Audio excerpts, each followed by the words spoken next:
היי לכולם, הקיץ כבר כאן, ויחד איתו אחד הקלאסיקות של סבונים, סבון אבטיח. נשתמש במיץ אבטיח כפאזה מימית של סבון, עיצוב בהחלט של סבון אבטיח, סבון משמח, יפה, עם אפקט פילינג עדין, זכות הפרק שנוסיף. היי, אני סווטה מסווטה טרוסופ, בואו נכין סבון. אתם מכירים את האבטיחים האלה שנשארים ממסיבה? החתיכות היבשות יותר, הפחות סקסיות, הפחות נחמדות כאלה, חתיכות שנפלו על הרצפה, שהילד מצץ. לא, חס וחלילה, אני לא אומרת תקנו אבטיח ותשתמשו בו בכוונה, אבל כשנשאר אבטיח משימוש או אי שימוש נאות, אז אני חושבת שחייבים להשתמש באבטיח הזה.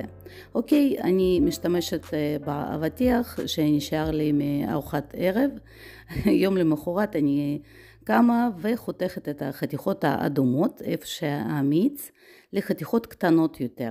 כן, החלק הירוק פחות רלוונטי למקרה הזה.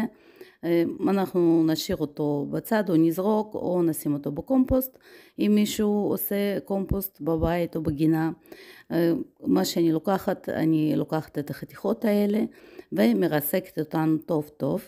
תכף אתם תראו כמה מיץ יש באבטיח, שהאבטיח למעשה רובו זה נוזל שעשיר בסוכר, וסוכר כמו שאנחנו כולנו יודעים מייצב הקצפה ובועות של סבון, לפחות 2 באחד, כן, יש לנו פה סוכר ויש לנו פה נוזל, אז אני מסננת את המיץ שריסקתי אותו, נשאר חלק של פולפה של הצמח, ואת זה אני אזרוק לצערי, אין לי שימוש בסבון, ואני מוזגת את המיץ לתבנית, בשביל להקפיא את קוביות של המיץ ולהשתמש בהם אחר כך להכנת הסבון. למה בעצם צריך להקפיא את המיץ? במיץ יש אחוז גבוה של סוכר, וסוכר במגע עם סודה קאוסטית נוטה להישרף, להתקרמל ולתת גוון חום וריח לא נעים לסבון.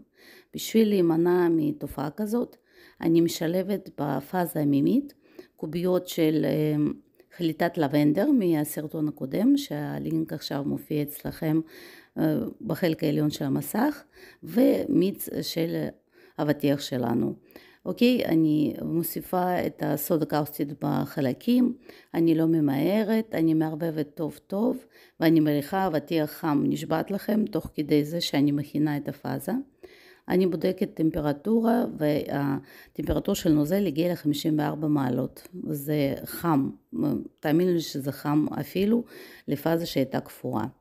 את השמנים הקשים אני ממיסה במיקרוגל, ורק ממיסה, כן, לא מרתיחה, מחממת לאיזה 50 מעלות, לא יותר, ושוקלת שמנים נוזליים. השמנים הנוזליים הם בטמפרטורות החדר, וכאשר אני אוסיף אותם לשמנים הקשים שנמצאו, הטמפרטורה הכללית של השמנים תרד, וזה מצוין, אנחנו לא רוצים לעבוד בטמפרטורה גבוהה. שמנים אני מוסיפה קורנפלור וחימר לבן למיצוק של סבון ושמירה על ניחוחות שאני אוסיף אחר כך לסבון. עכשיו אני מאחדת את הפאזות, את הפאזה הנוזלית עם סודה קאוסטית ופאזה שומנית, ועם הבלנדר אני מגיעה לאמולסיה יציבה. לינק לסרטון בנושא יש לכם כבר עכשיו.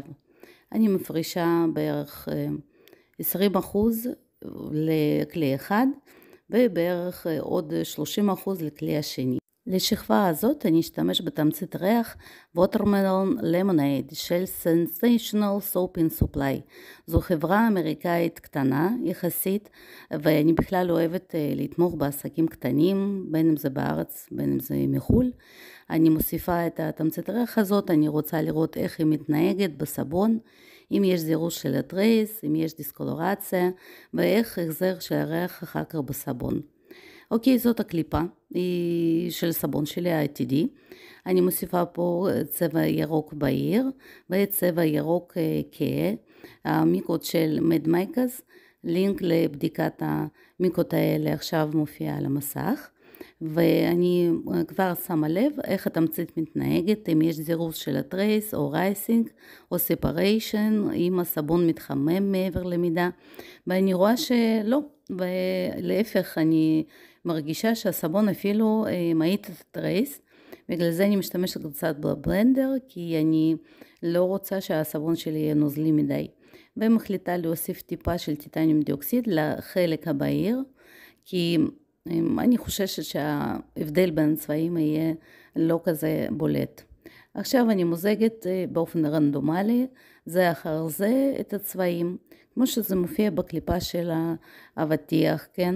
בהיר יותר, צבע כהה יותר, ממש מין, אפילו לא סביר לה, אני פשוט מוזגת את זה. תראו איזה סבון נוזלי, איזה תמצית מהממת, באמת כל הכבוד. עכשיו יש לי פה חלק שקטן יותר וחלק גדול יותר. בגדול יותר אני מוסיפה צבע אדום, ובקטן יותר הוא יישאר אצלי לבן. הצבע האדום של Neutral Soap, לינק אני אשאיר לכם בתא המידה, זה אדום ורדרד, בדיוק כמו אבטיח בפועל. אני מערבבת עם הבלנדר את החלק הלבן, ומערבבת גם עם הבלנדר את החלק הוורוד, כי הוספתי טיפונת של טיטניום דיאוקסיד לשם.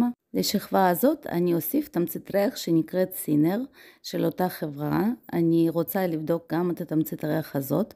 יש לה ריח ממש מעניין של פודרה כזה ופרשי ומאוד מסקרן, ואני חושבת שהוא יתאים בדיוק לסבון אבטיח, כי אני לא רוצה שזה יהיה יותר מדי אבטיחי.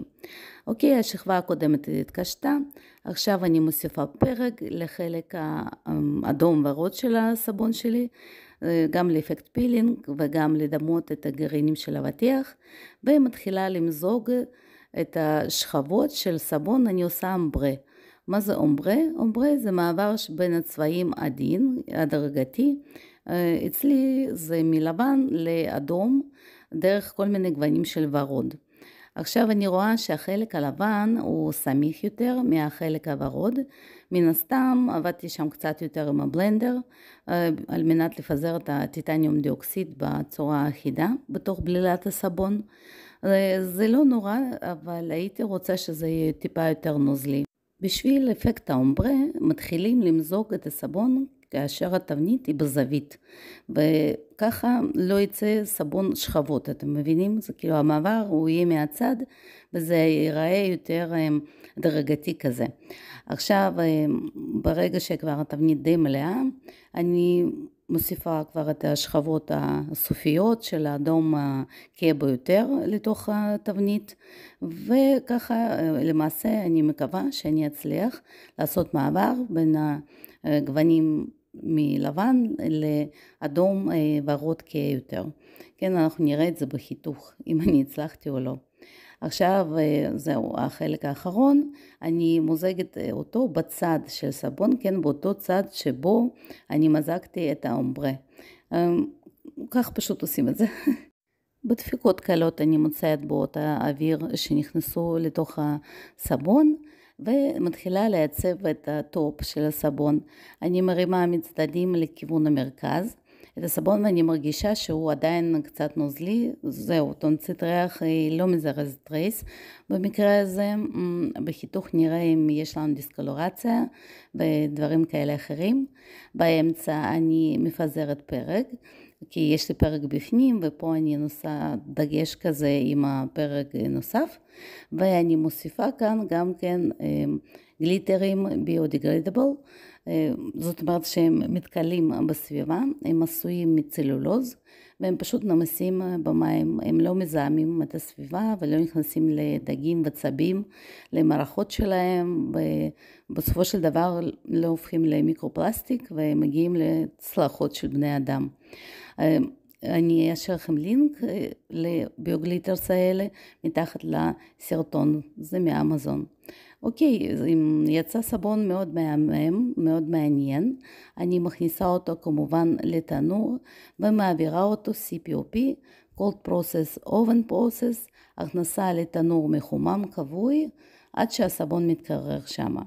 בערך 24 שעות מסיום מזיגת הסבון, אני מוציאה אותו מהתבנית. אנשים שמתקשים להוציא סבונים מתבניות סקיני גדולות. אז קודם כל אנחנו מכניסים אוויר בצדדים של הסבון, ואז בלחיצות מכניסים בתחתית של הסבון, ואז אם הסבון יתמצק, ואצלי זה יתמצק כי העברתי את הסבון שלב ג'ל, הסבון קופץ החוצה בקלות. עכשיו בואו נראה מה יצא לי בעיצוב.